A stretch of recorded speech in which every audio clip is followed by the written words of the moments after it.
ये बड़े वाले का। हाँ। मेरा ये मेरे से बीच वाले का।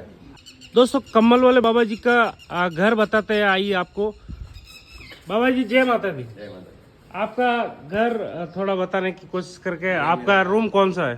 मेरा हम 4 भाई है। हाँ ये छोटे में ये रूम छोटा वाला है, ये बड़े वाले का। हाँ। मेरा ये मेरे से बीच वाले का। हाँ। ये मेरे वाला रूम है।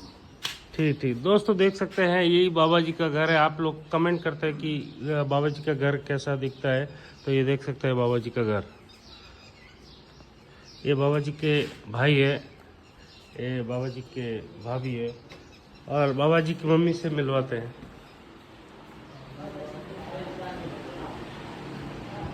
राम राम। राम राम राम कैसे हो दादी जी? राम। कैसे हो आप? हाँ हाँ सारों से? तो यही बाबा जी का घर है। ये बाबा जी के भाई की लड़की। कैसे हो? क्या नाम? ये बाबा जी की रसोई है।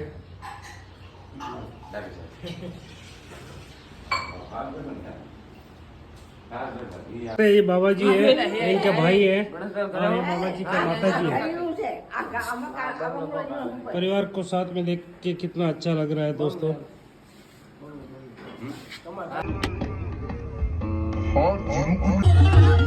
हाँ भाई, દીકરો જો કાળીંગાનો નાદ કરતો હોય, કદાચ રાવણનો દીકરો જો કાળીંગાનો અવાજ કરે ને સાહેબ, કદાચ તમારી વસ્તી આરે માતા રોહ લઈને કદાચ હોડ પાણીને કદાચ મારી હુઈ ગઈ હોય ને, પણ અમારો ભગવા ભેખનો દીકરો